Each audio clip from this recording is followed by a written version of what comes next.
So this is a layout I've made based on the pattern from the extant garment of the dress from the Museum of Manchester, I believe. So we're going to have 2 layers of this rectangular fabric. I suppose you could also have 1. I'm just going for 2 because the muslin is particularly thin, which is the point. So we're going to then divide it into 3 equal thirds, and it will look a little bit like a leaflet in my opinion. So we're going to have the third in the middle, which is going to be the back, and then we're going to have the 2/3 on the either side, which is going to be 2 halves to make the front. So we're then going to measure where the underbust is and where the waist is, because that is where we're going to put the drawstrings. So the idea is it will open and close at the front via drawstring, making it very easy. Hopefully we can hide the drawstring when we tie it up within the bodice, or maybe it will just be a nice feature. I'm not quite sure what we're going to do with that yet, but that's how it's going to open and close. And then we're going to have 2 arm eyes halfway between the third of where the front is going to be. So the idea is half of the third of the front is going to be on the side front, and the other half is going to be on the center front. So you need an arm's eye in between so you can put an arm through it, and it's essentially not just a tube. So I might cut them on the fold because essentially they are the same measurement, or I might cut them out separately and regret it if I did them significantly different, but I'm not quite sure about that yet. The idea is we'll just make it as simple as I can make it, and as my brain understands how it works. Hopefully, by the time we add in all the arms eyes, it will just create a nice, neat shoulder seam. Hopefully, it will just curve around, and then I will put it on a mannequin or on myself or something, and I can just drape the neckline. Because obviously, the neckline here, if I don't cut it, it's going to be like cutting straight across the neck, and it won't be a very flattering neckline. So we're going to essentially construct it so it works, and then we're going to put it on a body or a mannequin, and then we're going to shape the neckline, make it look a bit more like a nice dress. And if that rectangle meant absolutely nothing to you, here are some illustrations I did of what the dress should hopefully look like when it's done. So, yeah, my mental health is like not through the floor, but could be doing a bit better. The best thing I can do for it right now is just kind of get in the zone and just keep sewing. So that's what we're gonna keep doing. But I think this section is just gonna be a bit rough.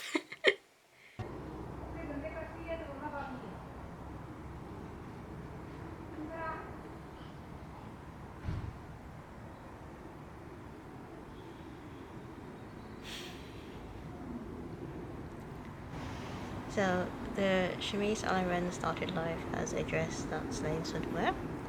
The enslavers would have given slaves bits of cotton or linen to make clothing, and they would have made loose white dresses. Well, I suppose, like, typically the women would have at least made a loose white dress of the fabric that they could only get from the enslavers, and so they could move fairly easily while doing forced labour.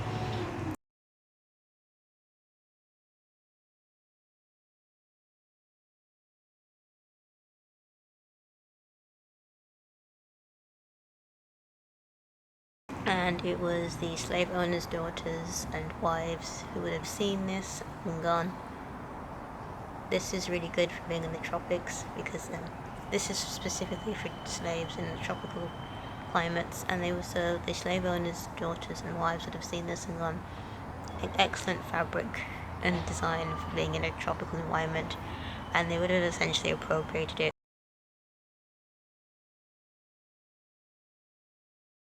And this is when it would become the robe a la creole, I believe, and this is when it would have made its way to Europe, and Marie Antoinette would have seen it, and that famous portrait was made. It was a scandal, and then even though she replaced it with a different one, it was kind of a cultural phenomenon. So essentially, the chemise element is an appropriation of slave clothing, and the appropriation of things from especially ethnic minorities isn't anything new, and it's unfortunately still a problem that we have today. So within the 18th century, they appropriated Afro hair textures with the crimping they would do it specifically to imitate that texture, and in the 2010s there was a whole appropriation of Afro braiding, plaiting techniques, and in a lot of communities there's still an appropriation of locks. That's still a thing. There's still this stupid myth going around that Vikings had locks, whereas there's still problems of people with Afro hair being taken seriously in the workplace, for example, with these hairstyles. But Becky over there, oh, she's so cool with her locks, oh. And also just the general exploitation. Obviously, the cotton would have also come from slaves. In the Americas, they would have got slaves to grow cotton. In Britain, they were exploiting India for all they were worth and destroying their cotton industry and just getting rid of it, mostly taking a lot of it back to Britain, just completely decimating it. So it's pretty bad, but also kind of to the problem. Appropriation of a lot of things from ethnic minorities in this case to the problem. The exploitation of workers, usually in like countries like India and Bangladesh and things like that, still a problem. So it's very easy to be like, oh, people were so horrible in history, oh, I can't believe, hey, well, how could they do these horrible things to people, but we're so much better now. But that's not the case. We still have a lot of these problems. It might look a bit different, but unfortunately it's still something as a society we need to get rid of and get better at. So don't rest on your laurels and think everything's fine, because there's still a lot more that we could do. And think about the context. Respect the origins of a garment or whatever it is you're doing, and think about the context, and is this an appropriate context for me to be wearing this in this way? What can I do if it isn't, etc. I'll link a video below I really like. It actually explains the history of the chemise and Reine a lot better, and ways they think that it could be worn more appropriately if you're not like a person of colour or like an affected person from this specific garment. But it made sense for me to just talk a little bit about it, since I'm literally from both of the affected parties in this case. Like, my ancestors were probably the slaves picking the cotton, or like a poor weaver who just lost their job and their thumbs to the hands of like a British colonizer. That's very likely. So yeah, this isn't trying to be a downer or be holier than now. I have no idea where the cotton came from that I'm using in this project. It likely came from someone exploited somewhere. I'm not holier than now at all, but we need to know these things so we can make better changes in the future with the cards that were dealt. And don't be afraid to do some research. I know it kind of sucks, but don't go to like your nearest person of colour and ask them to recite the history of racism or something. It's very emotionally taxing for people, so make sure they're comfortable with it, and if they say no, it's fine. Sometimes you just have to do a bit of research on your own. But start with the video that I put. I just think it's pretty good at succinctly explaining it. So yeah, obviously, if you want to make the garment, you can make it. I'm making it. I'm not going to discourage someone from making it. I think it's quite a nice garment to make, especially in summer, and it's quite a nice simple garment to make, but just, again, context, it's important. Yeah, let's do that. Yeah. So look at the rosemary plant that I got. It's really cool, and it smells like rosemary because it's a rosemary plant. That's what they do. And we've got this mint plant which I haven't taken off the dead ends from last year, so it's just coming back. I'm just gonna do its thing. And we got this apple tree, but all the flowers have come off now, so this is a bad time to show you it, but the flowers did just bloom. There's one left there, kind of. See? Oh, we've got the blueberry plant, so the flowers are gonna start blooming on that as well. So in a few months' time, we should actually have some fruit. But it's looking quite good. Whatever the right word is. So in true chaos fashion, I don't think I actually explained what I was doing properly. So the first thing I did was cut out fabric. So I have 5 meters of cotton. 4 meters are going to be used for the main body, and 1 meter is going to be used for the sleeves. So just cut out 4 meters and 1 meter, put the 1 meter aside, and then get the 4 meters and cut that in half, as we're going to use them as 2 meter layers in making the actual main body of the dress. And that is what we're going to sew the channels for the underbust point and the waist point on. So to help stabilize the fabric, I've just tacked stitches on the top edges of this fabric, and then I'm just going in and I'm just sewing in the channels on the underbust and the waist. And that's what I'm doing, just what I'm doing. It's pretty simple. After that, we're going to move on to how we're going to put the arm size in and all the shoulders, but it's essentially what I'm just doing right now. Yeah, so I'm just calculating the thirds, so I know I put the arm size in. So if I just really crudely draw the drawing again, I'm not sure I've put the original on, but let's just pretend this rectangle is the pattern, and you essentially want it in thirds. So this section is the back panel, and these two would be the centre front, and halfway between the centre fronts would be the arm size.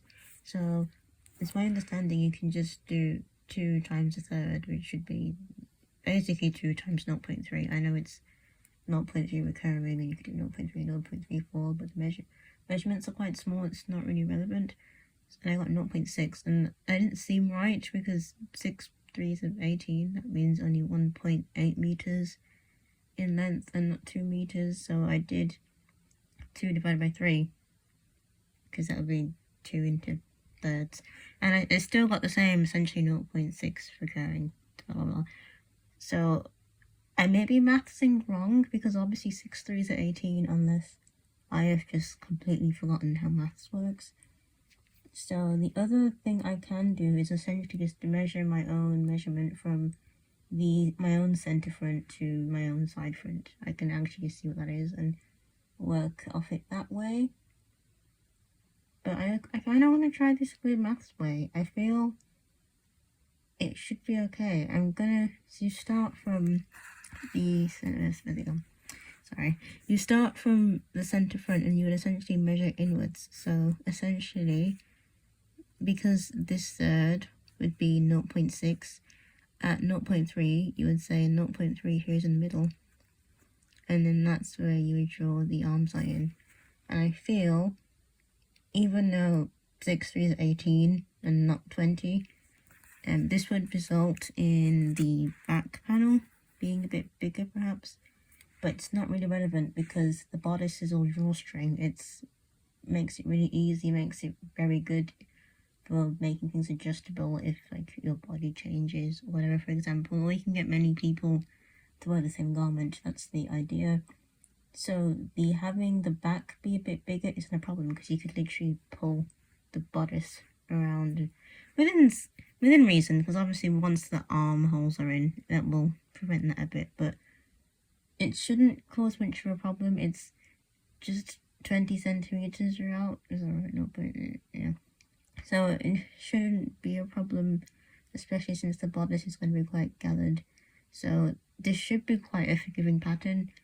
I'm just a bit confused where I did wrong with the maths, but it should be fine. I mean, this is the fun part about pattern cutting. a really interesting intersection between art and creating an illustration and engineering and architecture and thinking about things as a 2D flat shape and sculpting it into a 3D shape and using maths and using geometry. It's something that I find quite interesting. I think it's quite easy to look at sewing and like completely discount the very mathematical side to it as easy as, oh, it's just like a frivolous girly thing, but a lot of maths involved. Yeah, so if someone can tell me what I'm doing wrong, I wouldn't mind, but I think... So I've just explained my convoluted maths, so these just marked off the third, which I've chosen to just do 0.65, because as far as I'm aware, 0.65 times 3 will come to 1.95, which is a lot closer to the 1.8 from just doing 0.6, and 0.7 goes slightly over, because that'll be 2 meters and 2.1 meters, so because I don't have to be exact anyway, and my brain is pretty sure she's missing something on the maths front, we're gonna just do it 0.65 in this case, so about a third in anyway. And I've marked it on here, so I'm just gonna get my tape measure. You can get a ruler or anything really.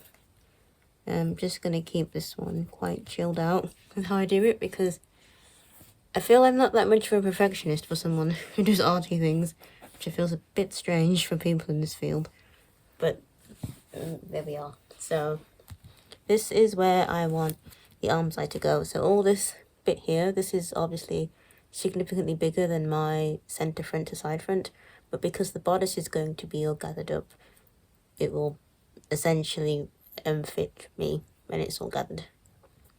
So we've marked out where we want the arm's eye to be, and I've got a pattern block, so I'm essentially just going to lay this on to where the line is. So see if I can show you a bit better.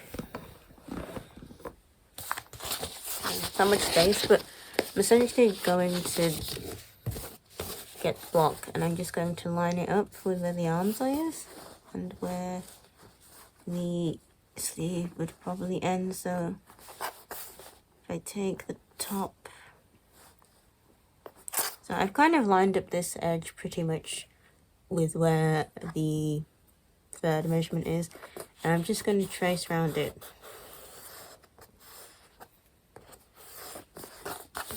Yeah, and I'm going to do this bit by eye, just because I'm a bit chaotic like that, but you can honestly just flip the pattern block over. Front and back arm eyes might be slightly different in shape depending on what pattern block or whatever you're using, but I'm just going to do this method for now and see where we get to.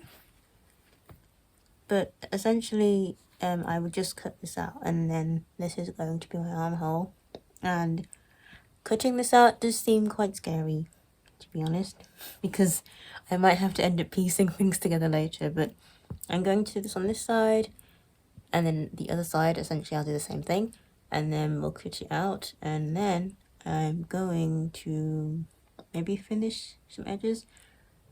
Finishing the center front doesn't make sense yet because I'm going to mess around with the neckline, but we'll just start off with cutting this, and I'll do the other side, and if it goes terribly wrong, piecing is a thing we can do. So I'm feeling a little bit ill today, so I'm just going to do most of the sewing off camera, but essentially I have a pattern block for the sleeve, and I just cut it out, and I finished it with I think it's like a rolling hem with a back stitch, so just fold it over a couple of times and back stitch it. And I did a bit of piecing because I ended up running out of fabric width, and there's no wrong with piecing because it saves money and is also historically accurate. So I've just pinned the sleeve to the armhole so it it looks like this. I've put the pleats surrounding the top part of the shoulder, and I haven't done any maths for it. I've just done it intuitively. It doesn't really matter in it being really precise. So just sew around here with a back stitch, because this is something I'll probably get washed every now and then, and the sleeve portion will maybe take a fair amount of tension from me moving my arms. And one thing I suppose I'll note is I made an attempt to cut the arm's eye quite high up, and historically arm's eyes were cut higher up than a lot of bottom garments, so you can raise your arms without the whole garment shifting with you.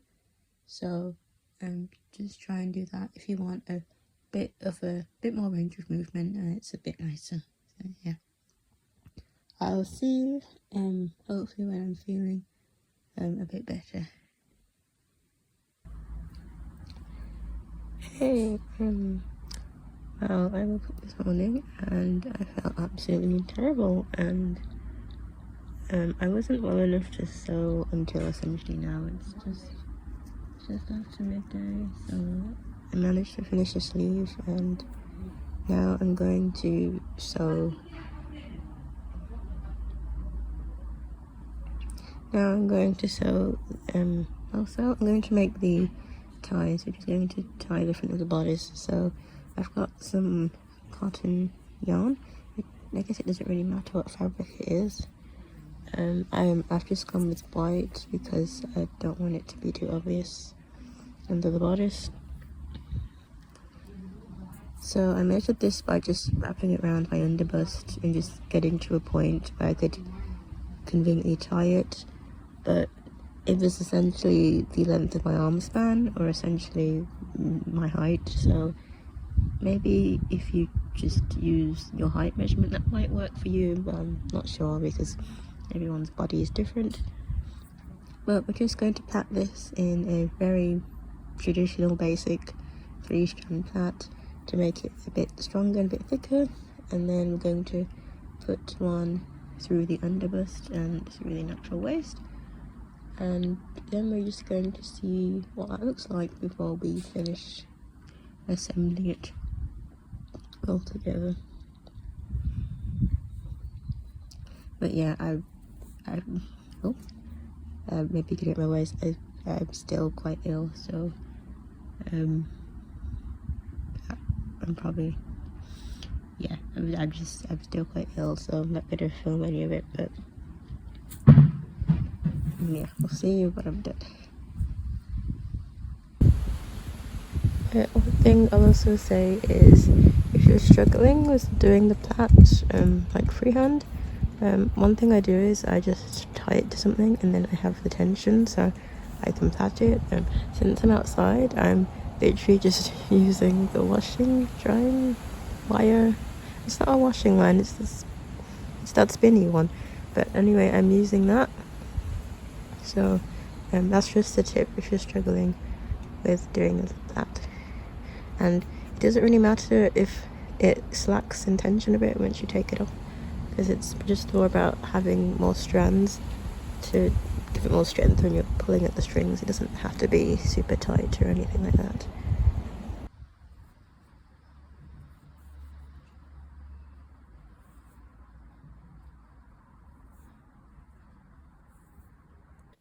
Hello, so we've actually done the drawstring on the dress now, so it looks pretty good. So I've just pinned it to the mannequin to get a rough estimate. The mannequin is fairly close to my measurement, so I'm mainly looking at the neckline, so it's not that bad. So we can see a lot of gaping in the back. It could in theory be like a nice draped back. Reminds you a little bit of backless 30s dresses, which this looks nothing like. I don't know where my brain went. But anyway, we're going to put a drawstring in the top because I would like a pretty high back, because it will protect my back from the sun. And then we can see the front is also having a gaping issue. So I'm going to add shoulders. Essentially, I haven't really added shoulders on, so we're going to sew that in, and then we'll pin it back on again, and we'll have a look at the neckline. So also, just side note, there's something just really satisfying about adding drawstrings to essentially a square piece of fabric and it assembling itself into a dress. I suppose if you've sewn anything, I find it really satisfying when you go from a flat cut pattern to a more 3D shape. It's almost kind of magical because you have the image in your brain, but now it's here in real life. Yeah, so don't discount sewing as some really frou-frou silly thing. It does actually involve a lot of maths and architecture and intelligent thinking. It's not as easy as it looks, but it's also not impossible. So don't let that discourage you from trying.